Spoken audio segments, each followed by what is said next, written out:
Hola, ¿qué tal? Sean todos bienvenidos a este nuevo episodio del podcast Ekman, Dosis de Realidad. Y bueno, pues traemos un tema súper bueno, un tema tabú. ¿Cómo es una terapia psicológica para personas con discapacidad auditiva? Estará con nosotros la psicóloga Paola Mancera y bueno, nos trae estrategias y tips para abordar este tema. Te invito a que te quedes hasta el final. Bienvenidos a Ekman, Dosis de Realidad, el podcast. Este es un espacio donde compartimos nuestras opiniones personales y te invitamos a escuchar, reflexionar y formar tu propio criterio. Es importante recordar que el contenido aquí expresado no constituye un diagnóstico o tratamiento. Te animamos a buscar ayuda profesional si la necesitas.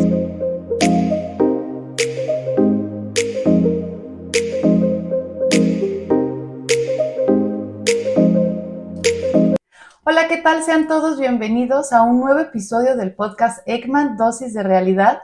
Y pues traemos aquí a la mesa un súper tema tabú, pero primero les voy a presentar a nuestra invitada para que la conozcan un poquito más. Y bueno, ella, su terapia es cognitivo-conductual, es tanatóloga, tiene especialidad en terapia de juego, especialidad en trastornos de aprendizaje y TDAH, terapeuta de esquemas. Y bueno, por el tema que estamos hoy aquí, intérprete de lenguaje de señas, que es Paola Mancera Alcántara. ¿Cómo estás? Mucho gusto, muchas gracias. Bien, bien.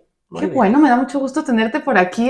Una muy buena colega, por ahí nos tocó coincidir que fuimos a un congreso hace poquito que por aquí les contaba. Y bueno, la pasamos bastante bien. Y este tema me parece tabú, parecido a que estuvimos también con, que tú también la conoces bien, con Lourdes. Y estos temas que normalmente no hablamos de ellos, y quién sabe cómo será. Las personas con discapacidad sí pueden ir a terapia, no pueden ir a terapia, de qué se trata, ¿no? Entonces, bueno, esperemos que este episodio los nutra bastante, pero primero cuéntame, ¿por qué decidiste estudiar psicología? Platícame un poquito. Bueno, psicología es mi segunda carrera. Yo estudié contaduría, pero pues era carrera que no era no era lo que yo Vocación. deseaba. Exacto, mi vocación. Y posteriormente, pues busco lo que a mí me agrada. Yo ya atendía a personas sordas, la comunidad sorda desde los 18 años, así que eso es como que lo que me lleva a buscar profesionalizar este deseo que yo no entendía muy bien y busco psicología y bueno, pues me enamoré de la carrera. Me enamoré porque me ha abierto no puertas, sino como toda esta parte de poder ayudar, de poder trabajar con diferentes enfoques, y bueno, en cierta manera trabajas también contigo. Sí, claro. Esta carrera es bilateral, ¿no? Es de allá para acá y de aquí para allá. Oye, y luego lo del lenguaje de señas, ¿cómo fue que llegó? Ahorita me dices, ¿fue antes entonces de que estudiara psicología? Sí, así es. Cuéntanos un poquito. Yo conozco a la comunidad sorda primeramente. Ajá. La conozco a los 18 años, 17 añitos. Entonces, o sea, ya tiene un buen. Tengo más de 36 años, una cosa así, bastante, conociendo a la comunidad sorda, sí.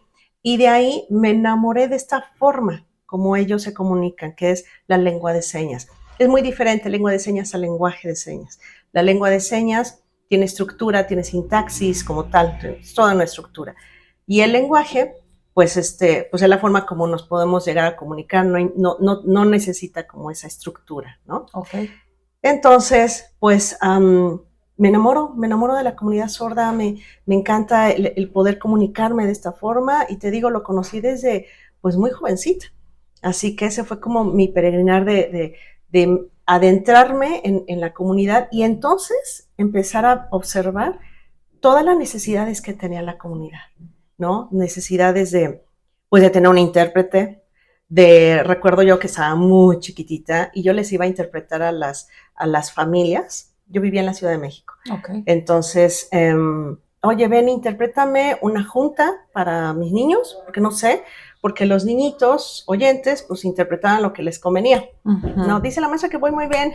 Claro. Y así de, no, creo que no, la maestra yo la veía con una cara, pero entonces yo empecé a observar que necesitaban intérprete para ir al médico, intérprete para juicios. En ese tiempo todavía no estaba tan, el papel del intérprete no estaba tan profesionalizado como ahorita. Okay. Había muchos déficits y muchos faltantes, pues hace mucho tiempo de eso. Entonces, pues yo empecé como en este conocer, te digo, y adentrarme a las necesidades de ellos. Okay. Entonces empezaste en México. Yo soy de allá. Okay. Yo soy de allá, exacto, yo soy de allá. Y ya después, pues, me vengo y estudio psicología aquí en Irapuato hace 16 años. O sea que ya tienes aquí viviendo 16 años. Exacto. Ok. Exacto, sí. Oye, cuéntanos un poquito, yo sé que es incómodo y lo vamos a generalizar porque no nada más para las personas con discapacidad, ¿no? Claro. Pienso que en general, en un general, hoy en día menos, ¿no, Paula? Como que hoy en día la parte de ir a la terapia ya no está tan estigmatizada como antes. Claro. ¿No crees? Sí. Pero aún así creo que sigue habiendo existiendo un rezago en el cual, y si me juzga, y luego que va... Entonces creo que eso en un general, pero tú que te enfocas más en esta parte, en el tema que estamos viendo el día de hoy, en esta parte de las personas con discapacidad auditiva, ¿crees que son los mismos temores al acudir a terapia o diferentes o más o menos? Cuéntanos un poquito. Yo creo que las necesidades son las mismas que los oyentes. Son las mismas, tienen temores, tienen mucha ignorancia. Yo creo que a lo mejor esa sería una de las partes más importantes, la ignorancia. Porque, bueno, en la comunidad sorda o las personas sordas no tienen tanto acceso a la educación como nosotros. Y esa es la parte como más importante, que hay ignorancia en esto. Que quizás sus familiares tienen muchas, también temores de que la persona pueda ir al psicólogo y contar, no sé, desde cómo se llevan con ellos, etcétera. Y te digo, creo que una de las partes más importantes es la barrera de la comunicación, porque tienen necesidades, sí, exactamente igual que nosotros, pero ¿y luego cómo se comunican? Sí, claro. ¿Cómo lo pueden expresar? Muchos de ellos ni siquiera saben qué es lo que sienten por lo mismo, que no tienen acceso a esto que es el lenguaje, la lengua. Comunicación, sí. Sí. Pero sobre todo esa parte de poderlo... hablar, ¿no? Literal, expresar de esta forma. Exacto, que ellos puedan identificar qué es lo que sienten, porque tienen esto, o sea, tienen el lenguaje que puedan ellos decir, ok, esto que yo siento se llama depresión, como a lo mejor muchos de nosotros lo diríamos, y ellos ni siquiera a veces acceden a esta parte.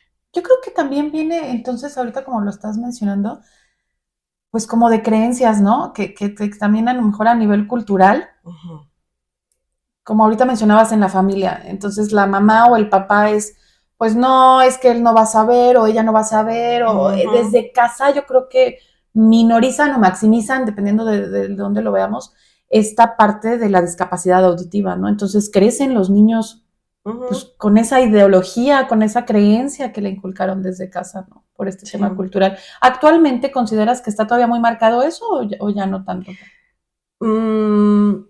Yo creo que a partir de la pandemia, tú sabes que la pandemia fue un... Parte de agua. Sí, exacto, para nosotros también en la parte de la salud mental, que pues ya mucha gente se empezó a abrir sí, voy a terapia.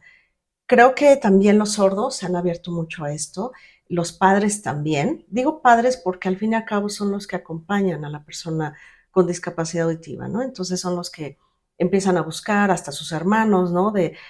Creo que necesita. Entonces sí, creo que sí se ha abierto mucho más. Pero, no sé, a lo mejor si yo le pusiera, y eso es como muy mi percepción, ¿no? Si yo le pusiera un porcentaje, quizás estaríamos hablando de, no sé, a lo mejor un 60% que se hayan abierto.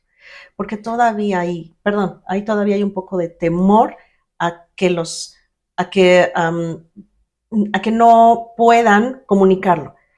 Las familias oyentes de personas sordas son demasiado sobreprotectores. Bueno, pueden oscilar en ambos, ¿no? O sobreprotectores o como no se pueden comunicar, pues entonces es como esta otra parte de no es que sea negligencia, yo no diría negligencia, pero sí no hay como la interacción. Esta parte polarizada, ¿no? O sobreprotectores o pues no, porque él no puede lo que estábamos diciendo, Sí, no, entonces estos sí, sí. extremos, ¿no? Supongo que es a lo que... Así es, así como, ok, aquí está, pero no me des como mucha lata, por ejemplo, ¿no? Y las familias sobreprotectoras es esta parte, ¿no? De, ok, sí busco, pero no, ¿sabes qué? Mi hijo, nosotros podemos, no tiene esto, negando muchas veces los síntomas, ¿no? Supongo que tratas entonces también a la familia, Sí, Pau. así es. ¿Cómo lo manejas? Porque me dices, perdón, ahorita que Ujú, llegan ellos, evidentemente acompañados, ¿no? A lo mejor en la primera sesión. ujú. ¿Cómo es? ¿Cómo funciona? A ver, platícanos un poquito. Bueno, cuando a mí me buscan para dar terapia, eh, hablando, por ejemplo, de una familia que me esté buscando, oye, pues primero, ¿conoces lengua de señas? Sí. Ok, voy a atender a tu hijo, pero empezamos a ver si la persona conoce la lengua de señas. Es que de verdad esto es toda una situación, ¿no? ¿Conoce la lengua de señas? Sí, ok, entonces igual y me puedo comunicar con él. ¿Sabe escribir? Sí, pero no entiende mucho leerlo. Ok, me voy a comunicar en lengua de señas. ¿Habrá cosas que quizás no le entienda? Entonces, en una primera cita yo entrevisto a la persona sorda si es adulto. La segunda, tengo que ver a los papás o al cuidador primario, porque pues ellos suelen darme un poquito más del contexto. Ujú.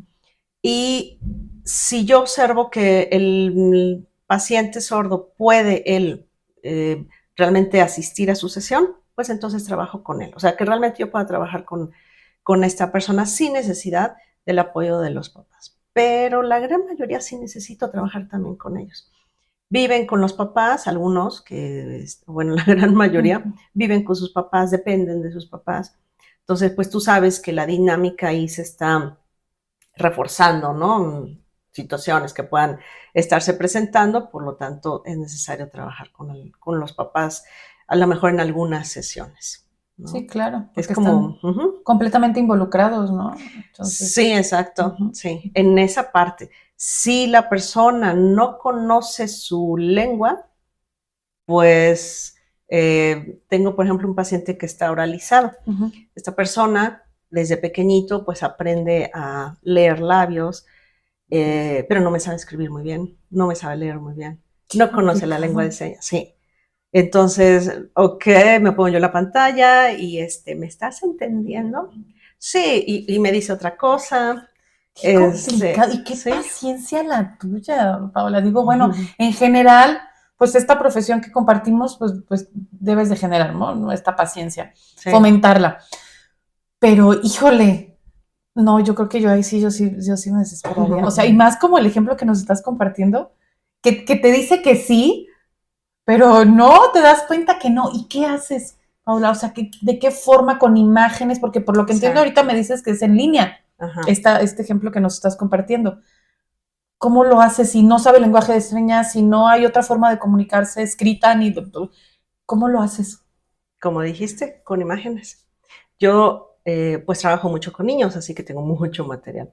Entonces, no sé, de enseñarle, por ejemplo, para sus emociones, si de verdad no me está entendiendo la intensidad de la emoción, ¿no? Pues igual, así, un termómetro de emociones con Ok, caritas. ok. Entonces, esto es mucho más visual para ellos. De hecho, utilizo mucho material visual para que ellos puedan como, ok, entender a qué me estoy refiriendo, si es que de verdad vemos que, o sea, yo observo que Sí. literal no estoy logrando comunicarme con ellos. Bueno, ese es como el que al menos me lee un poco los labios, pero el que no conoce lengua de señas, el que no conoce, no está oralizado, el que no tiene, el que no sabe escribir ni leer, pues ese es un reto, Qué reto, pero vaya, qué reto. O súper sea, reto, porque sí los hay. Desgraciadamente hay una gran eh, población que desgraciadamente quizás no hay el recurso económico para que asista a un CAM, que hay que ver también si, si les enseñan, ¿no? Si hay maestro para lengua de sí. señas, ejemplo. Eh, sí tiene acercamiento con la comunidad sorda. ¿Por qué? Porque muchas de estas personas sordas, ¿qué sucede con ellos? Eh, si crecen en un entorno de oyentes, papá, mamá, hermanos oyentes, pues es el único sordo. ¿Y con quién interacciona? ¿Con quién pues maneja la lengua de señas? Y muchas veces, los médicos desgraciadamente sí aconsejan el no, o sea, háblele, que el niño intente hablar. Pero pues es que el habla no es su lengua materna. Podríamos decirlo, ¿sí? Su lengua materna es esta, la lengua de señas. Entonces, ¿cómo quieres, no? Que háblele para que hable.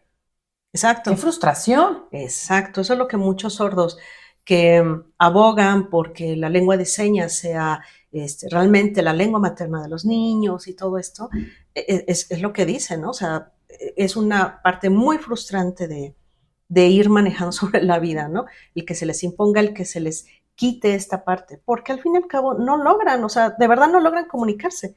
Por más que ellos aprenden a leer los labios, no te pueden seguir con la velocidad que nosotros hablamos, ¿sí? Y tú sabes, o sea, algunos fonemas se parecen, claro, ¿no? Entonces, me dijiste, no sé, casa o gasa, porque la pronunciación es muy parecida. Bueno, y esto es, sí, pues es que hay aparte diferentes tipos, ¿no? Que nos puedas ahorita compartir, porque quienes nacen oyentes y después pasa algo, alguna infección o algo, un evento en su vida que ya después no, y supongo que eso es más fácil, ¿no? Porque entonces ya a lo mejor te alcanzan más el hilo de leerte los labios a que cuando de nacimiento y que su lengua madre, como lo estamos diciendo, pues es el lenguaje de señas, ¿no? Así es, o sea, hay distintos tipos de sordera. La sordera adquirida, ¿no? Que es cuando hay una enfermedad. Entonces, a lo mejor el niño se quedó sordo a los 2 años, ¿no? Por lo que haya sido, alguna infección, etcétera, enfermedad, en fin. Pero ese niño ya tuvo al menos 2 años de poder escuchar sonidos. Y de verdad, esos niños tienen una gran diferencia en su aprendizaje, porque mínimo ya supieron pues imitar ciertos sonidos, ¿no? O los que tienen un resto auditivo, también esos hacen una gran diferencia. El niño que nació así con sordera congénita, pues es sordo. Vamos a ver qué tipo de sordera profunda o tiene un resto auditivo también que se pueda rescatar. Okay. La gran mayoría de los papás, obviamente en esta ignorancia, porque aquí se tiene que hacer mucha psicoeducación con los papás, ¿no? Creen que con un audífono ya van a oír, o con un implante coclear, y no necesariamente.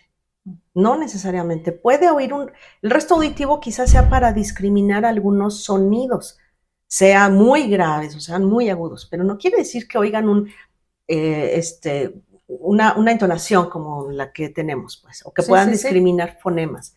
No necesariamente. Y que es una creencia que ahorita, como lo estás diciendo, o sea, de los papás y en general, o sea, y aparte no conocemos de esto que nos estás compartiendo, o sea, los tipos de sordera que hay, y a lo mejor como papá o como familiar, pues solamente dices, estás sordo, ¿no? Exacto. Y no sabes de qué tipo, y no sabes, entonces, si no sabes de qué tipo, no sabes de qué forma puedes ayudarlo, ¿no? Entonces creo que es algo importante el que digas, bueno, tiene discapacidad auditiva, ¿qué sigue, no? O sea, ¿hacia dónde vamos? Y ahorita que dices del aparatito me vino a la mente, pues ya también las personas de la tercera edad, que pues entonces van dejando también, ¿no? De escuchar. Y el aparatito, pero bueno, ahí ya estamos hablando de que toda una vida, ¿no? Estuvieron con esta forma de comunicación, que igual a lo mejor también es pues frustrante, ¿no? Porque de estar comunicándote y poder hacerlo bien, ¿tú qué pensarías? A ver, ¿qué es más frustrante para una persona de la tercera edad que toda su vida escuchó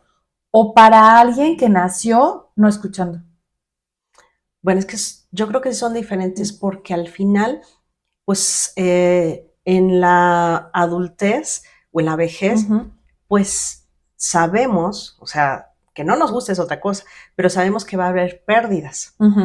Entonces, es lo mismo que ya no puedes caminar tan bien y necesitas el bastón. Es un tema más de aceptación, digamos. Exacto, entonces, ¿no? Sí, por eso es que, bueno, o sea, el audífono, y obviamente ahí yo creo que es más la frustración. Si tú me dices frustración, debe ser esta parte, porque al fin y al cabo son pérdidas. Sí. ¿no? Pérdida de la autonomía, de la independencia. Hoy necesito que me estés diciendo qué están diciendo, qué están comentando. Sí, es más la frustración sería por ese tema. Oye, ¿y con los niños cómo lo manejas? Con los niños, pues también, o sea, sí es que también es toda una situación, si es vía online, si es presencial, ¿no? Ahí, pues, por ejemplo, ahorita yo tengo un niño que viene a terapia de lengua de señas. Okay. Entonces, es psicoeducar a los papás. Número uno, psicoeducar a los papás. ¿Por qué es importante que los papás aprendan lengua de señas? ¿Sí? Entonces, como que la mamá pueda ubicar, ¿no? Porque a veces es muy enojón. Pues sí, ese enojo, ahí viene la frustración que me preguntabas. O sea, está frustrado porque no te sabe decir qué siente. Claro. Y literal, no sabe identificar qué siente. Entonces, ¿no? O sea, educamos a las mamás de tú también tienes que aprender la lengua de señas para que al menos haya una persona. Bueno, los dos, ¿no? Deberían ser los dos papás. Pero que hayan con quien pueda el niño comunicarse. No nada más con el terapeuta, en este caso, o con el maestro. Y entonces, bueno, ya haciendo esta conciencia, pues se trabaja con el niño para que pueda tener un vocabulario, un léxico, lengua de señas, para comunicarse. O sea, mi niño, por ejemplo, está aprendiendo que, pues que esto es triste, ¿no? Y no es así, ¿no? No sé, o sea, porque obviamente los sordos tienen lenguaje, vamos a llamarlo casero. O sea, este es el papá, ¿no? A lo mejor el bigotón, ¿no? O tienen expresiones no muy, no, así no se dice la tía, o no, así no se dice ciertas cosas, sí. ¿No? Porque pues ellos se van. Sí, que son que a lo mejor de mamá o de familiar que estás ahí al lado se te hace fácil de decir el papá, ¿no? Y en realidad, ¿cómo se dice papá? Papá. Ajá, ok. Y entonces este pequeñito que nos estás contando, ¿qué tipo de sordera tiene? Profunda. Okay. Profunda, no le sirven los audífonos. La terapista de lenguaje, de hecho, me lo canaliza y a la mamá le dice, no va a oír nunca, no le va a servir ni siquiera la terapia oral, para oralizarlo, necesita lengua de señas. Ok, esa es una parte, pero también la otra es, ok, necesitamos que este niño empiece a tener interacción con la comunidad sorda.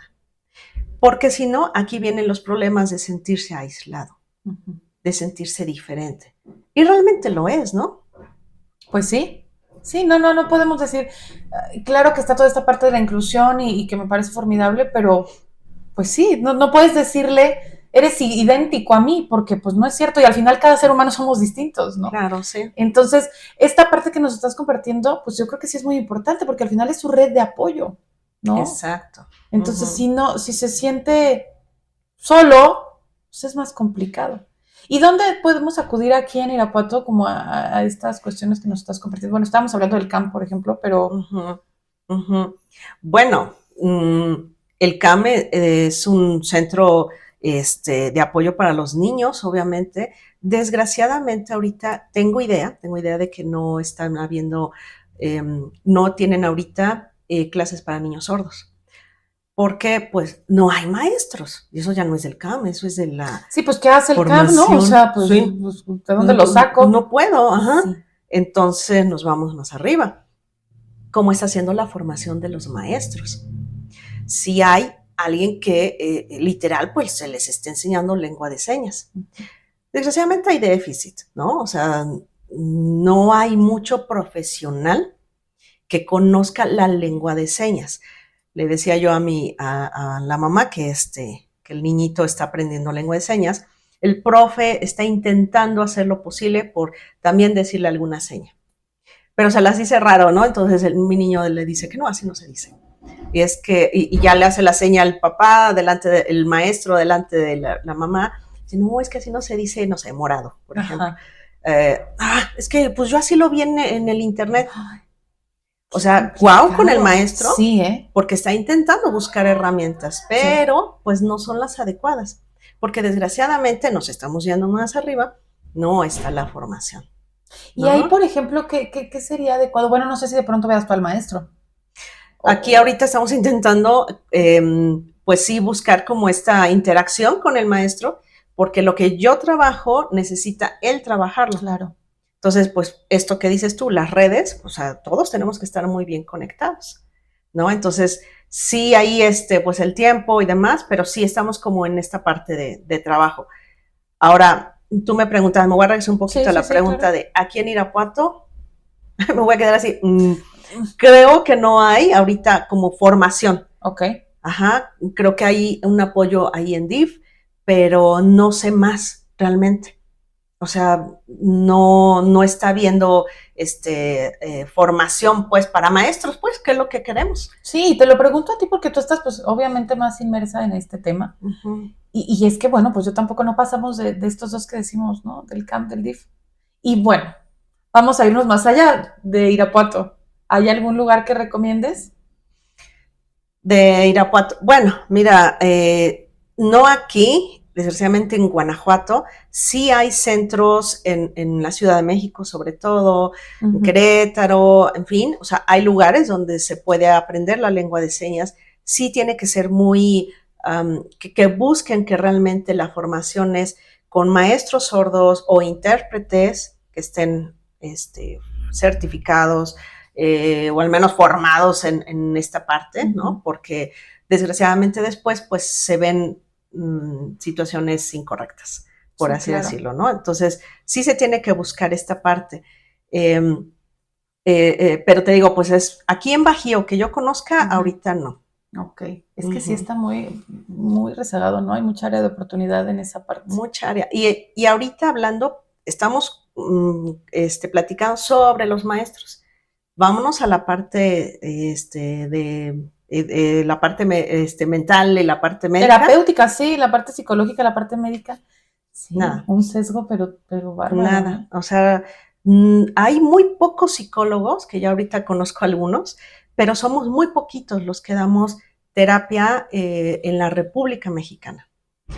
Ahorita, por ejemplo, en este grupito decíamos, pues, ¿quién puede atender a tal persona? Está en Baja California, está en... Pues somos pocos realmente. O sea, de la República Mexicana, en ese grupito que conozco, somos 15. ¿Cómo crees? Para la República. Muy poquitos. Por eso es que entonces hablas mucho de que lo haces en línea, porque pues ya nos estás compartiendo. Qué barbaridad, ¿no? Y si nos vamos a la parte médica, yo creo que todavía más, ¿no? O sea, sí. Me da la impresión que más. ¿Y cómo debería de ser esto?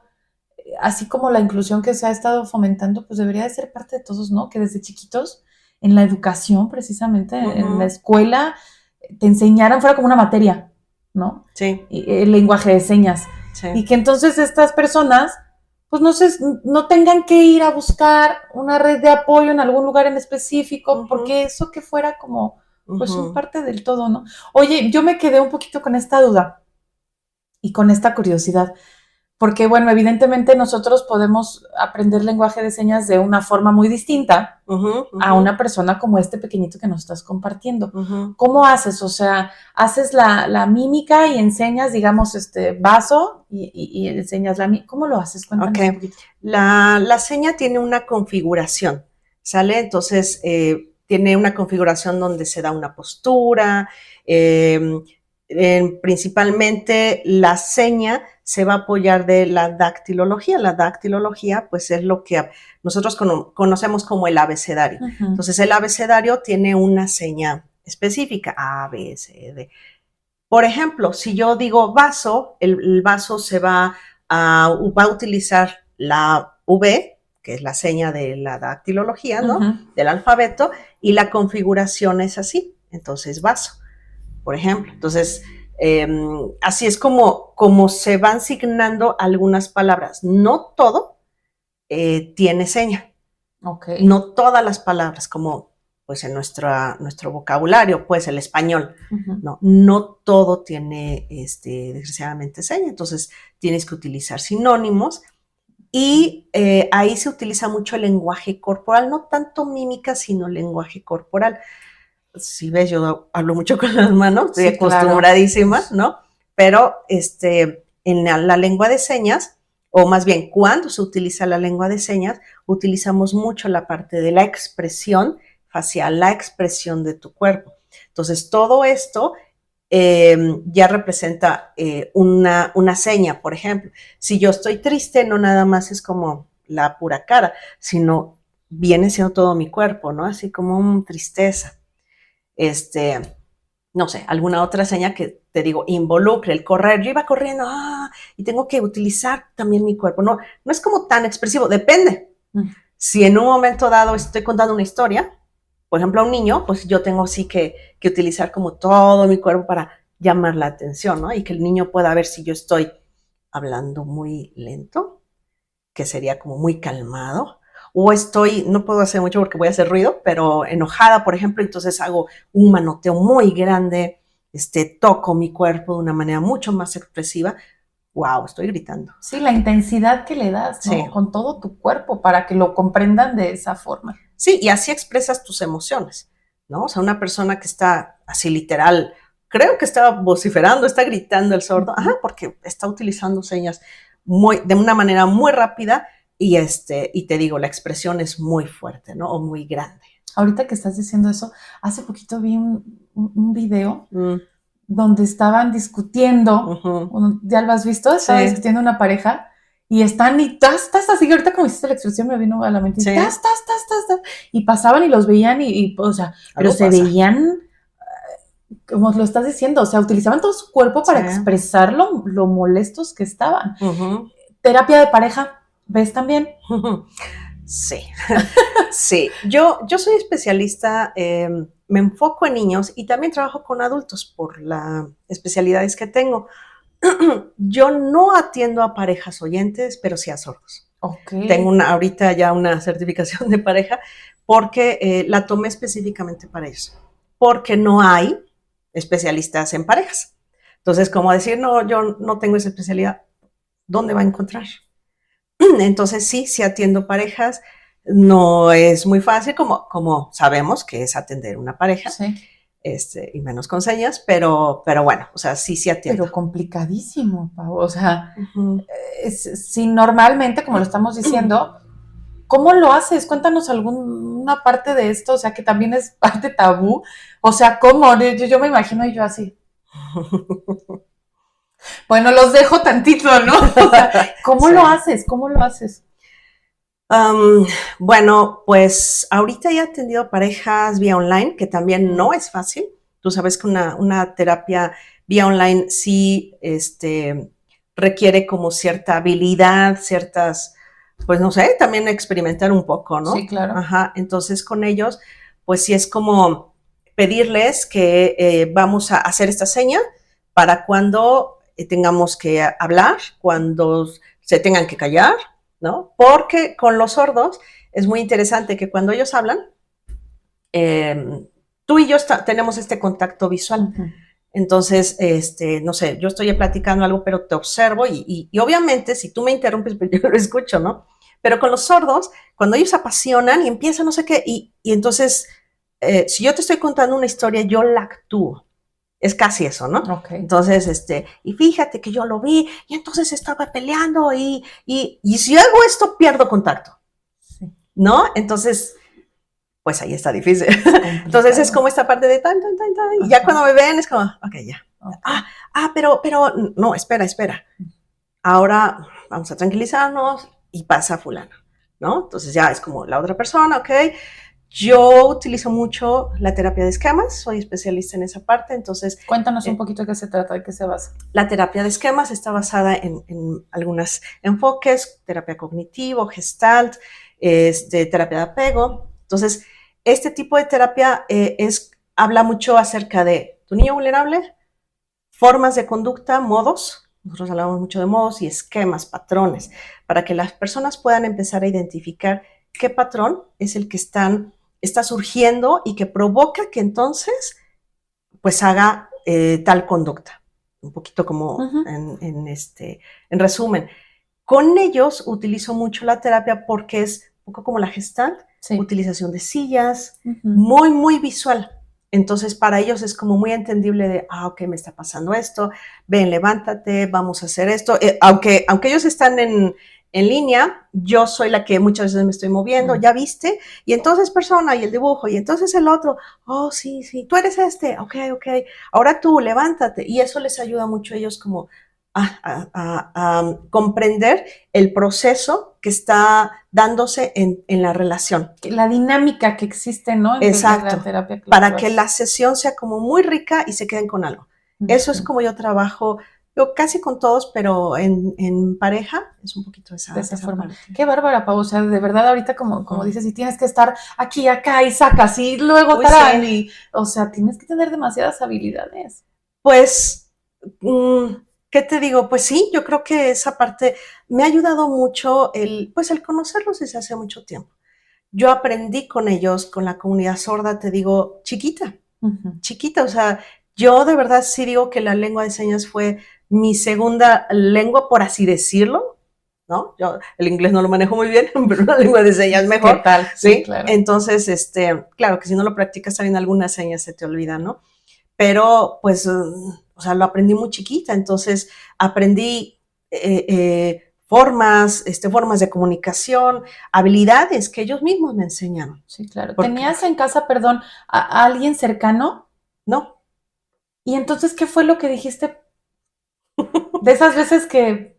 ¿no? Amor, yo creo por ellos. Sí, porque no lo conocías realmente de casa, porque ahorita pues nos compartes desde muy pequeña y como lo dijiste en un inicio del episodio, pero no había algo que te lo marcó, que te lo impusiera. Una necesidad. Una necesidad. Sí, no existía. No, a diferencia de muchos intérpretes, sí, la gran mayoría de intérpretes son hijos o hermanos de, o mamás de, ¿no?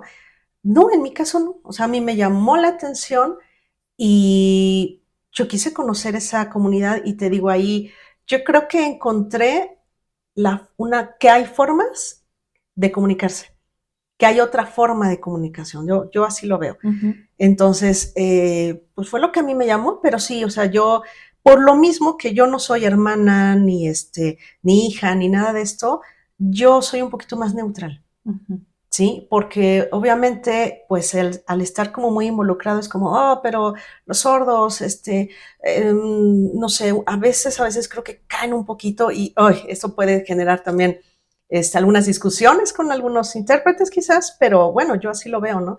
Que muchas veces están tan involucrados que ponen aquí al sordo como wow, ¿no? Lo idealizan demasiado y realmente no es así. El sordo es una persona igual, por eso buscamos, ¿no? La parte de de la igualdad. ¿Sí? Exacto. Entonces, el sordo es igual que un oyente.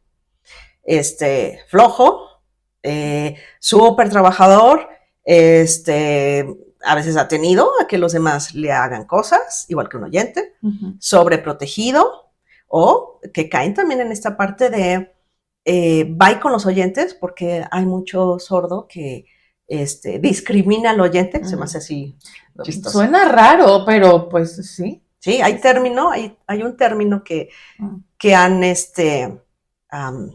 pues inventado algunos sordos, que se llama audismo. Entonces es como, va con los oyentes. O sea, el sordo es importante y no acepta que ninguna otra persona pueda enseñar su lengua de señas. El sordo es el único que lo debe enseñar. Y está en contra del oyente. Eso te habla del rencor y de lo lastimado que puede estar el corazón de esas personas, ¿no? Sí. Que promueven esta parte. Porque, pues eso, es demasiado lo que han sido lastimados. Porque sí, hubo discriminación hacia ellos. Hubo probablemente, pues a lo mejor fueron apartados, fueron lastimados, pero pues o sea, se van hacia esta parte muy sobrecompensadora, ¿no? Entonces te digo, o sea, los sordos son exactamente igual que los oyentes, o sea, las mismas necesidades. Sí, claro, y que yo creo que, ¿sabes qué? Sí tienes un punto muy rescatable y, bueno, al final cada quien tenemos nuestras perspectivas, ¿no? De las situaciones. Pero yo lo que acabas de decir lo voy a empatizar con esta parte justo de la terapia, ¿no? O sea, ¿por qué tú no puedes ver a tu hermana? ¿Por qué tú no puedes ver a tu mamá? ¿Por qué tú no puedes ver? Entonces es lo mismo y yo creo que esto que nos estás diciendo, que tú no creciste en este ambiente, pues es una habilidad grande porque sí te encuentras de una forma muy neutral. Exacto. Entonces, pues acudes como una persona oyente que dices, no, prefiero no ir con mi hermana, con la prima, prefiero ir con alguien neutral, ¿no? Entonces, al final creo que es pues lo mismo, ¿no? Como lo estamos diciendo. Para ir cerrando el episodio, Pau, ¿qué consejos nos darías para poder convivir con estas personas de forma pues más empática y bueno, y viceversa, ¿no? Ellas con nosotros, pero ¿de qué forma podemos ser más entendibles en esta parte emocional que, como ahorita lo hemos platicado durante el episodio, pues a veces no saben cómo expresarse? Si nosotros, que podemos hacerlo verbalmente, ¿de qué forma podemos empatizar? Danos algunos consejos, incluso para los papás que nos puedan estar escuchando, para los familiares que nos puedan estar escuchando, o si algún amigo o amiga, ¿qué consejos nos podrías dar? Yo creo que el más importante y quizás el más básico, conoce su lengua. O sea, aprende a comunicarte. Porque si tú conoces su lengua, y no importa si quizás no signas adecuadamente, hay un interés por. Entonces el sordo lo puede ubicar, ¿no? Entonces, las personas que han aprendido al menos hasta el abecedario y entonces intentan comunicar, con eso estás generando un mensaje de me interesas y quiero comunicarme contigo, quiero aprender, quiero saber qué es lo que necesitas, cómo te sientes. Y creo que esa es una de las partes más importantes, el aprender la lengua de señas, generar espacios, o sea, no sé, como terapeuta, hablo de la profesión, pues esta parte también, generar un espacio, ¿no? Para ellos. Entonces, igual, aprende lengua de señas y todo lo demás, las habilidades, pues, que uno tenemos, vamos a poder sacar ahí, ¿no? Hacer psicoeducación con las familias, en el caso de las escuelas, ¿no? Generar como esta parte que los maestros sean un poquito más conscientes de las necesidades de los niños para que también aprendan lengua de señas. Porque aquí de verdad lo básico es establece el medio de comunicación, el puente, como siempre le he dicho yo, el puente para poder comunicarte con el otro. Claro. Y cómo es, pues aprende la forma de hablar, signar con él. Claro. Porque si no sabemos cómo comunicarnos, si tú sabes ruso y yo español, pues a lo mejor por mímica, pero en un ratito nos vamos a quedar cortas porque necesitamos más, ¿no? Para poder expresarnos. Sí, sí, sí. Y creo que eso sería como lo más importante para poder, como estrategias, para poder comunicarnos con ellos y pues esta parte de la empatía, ¿no? Claro. Claro, lo que iba a decir, esta parte de la empatía, y como tú lo dices, no necesariamente que lo sepas a la perfección, ¿no? Pero con que la persona vea que lo estás intentando, está siendo empático, ¿no? Así es, así es. Entonces, pues bueno, vamos terminando este episodio. ¿Tus redes sociales en dónde te encontramos? Estoy en Instagram como psic, Paola Mancera. Voy a aprovechar quizás a decirles, voy a dar un curso, el único curso ya de este año y quizás del siguiente, un curso precisamente para especialistas de salud, o no, o a lo mejor algún maestro, ¿no? O general, ¿no? Alguna mamá, algún papá que quiera acercarse. Sí, platícanos cuándo va a ser, dónde va a ser. Este es el 9 de noviembre, en 15 días. Son 5 sábados nada más, es como lo muy básico, pero se van con bastantes herramientas. Es de lengua de señas a partir de cero, o sea, de nada, cero conocimiento. Y pues el cupo es muy limitado. Entonces, si desean aprender y realmente les interesa, pues que se puedan comunicar a mi WhatsApp o a mis redes, ¿sale? O hasta mi correo. Igual, de todas formas, ya saben que dejamos por aquí tus redes sociales, dejamos el número y cualquier cosa, bueno, pues que nos contacten y ya saben, como siempre les digo, que todo lo que les sume para bien en esta vida, pues hay que aprovecharlo y utilizarlo, y creo que este taller que vas a tener y esta charla, que gracias por estar aquí, por compartirnos un poquito de lo mucho que sabes, porque pues ojalá te tengamos pronto por aquí con algún otro tema. Con gusto. Pero espero que les haya sido de mucho apoyo, muy fructífera esta plática, así es que bueno, pues espero se hayan quedado hasta el final. Te agradezco de nuevo que estés aquí con nosotros. Gracias a ti. Gracias a ustedes. Chao.